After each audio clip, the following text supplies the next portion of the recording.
শেয়ানা, বড্ড শেয়ানা না? আমার মেয়েটার যে সর্বনাশ হয়ে গিয়েছে সেটা আমাদের চোখে আঙুল দিয়ে দেখাতে এসেছে। ভেতরে ভেতরে খুব আনন্দ হচ্ছে, খুব আনন্দ হচ্ছে, একেবারে আনন্দ উঠতে উঠছে।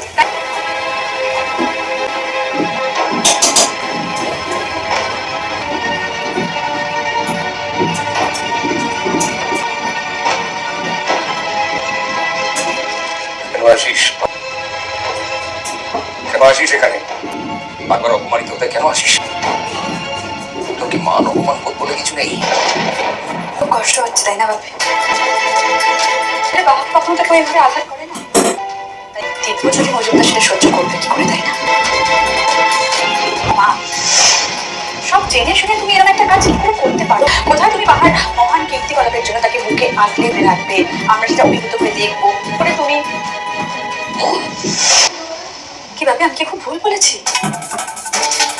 আসলে আমরা সরি বলে থাকতে পারলাম না, আসলে অনেকদিন তুমি মুখ বুঝেছিলাম, মুখ বুঝে থাকতে থাকতে আমি বোবা হয়ে গেছি, ভুলে গেছি যে আমি কথা বলতেও পারি। বঞ্চির সঙ্গে যা হয়েছে তা হয়ে গেছে বাহা, কিন্তু ধ্রুবর ব্যাপারটা সেটা তো তুমিই নষ্ট করেছো।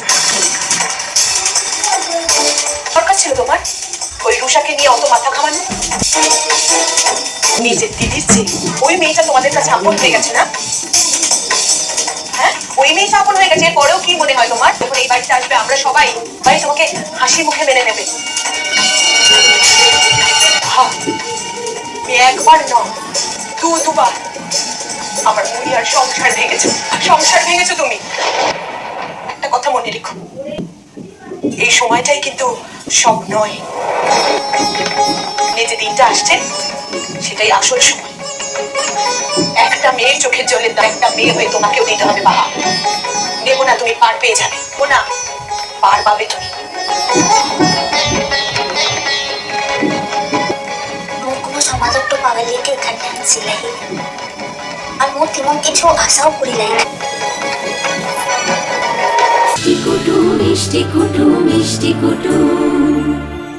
ভিডিওটি সম্পূর্ণ বিনোদনের জন্য তৈরি, ভুল ত্রুটি হলে ক্ষমা করবেন। ভালো লাগলে লাইক, শেয়ার ও কমেন্ট করতে ভুলবেন না, আর চ্যানেলটি সাবস্ক্রাইব করে পাশে থাকবেন। ধন্যবাদ।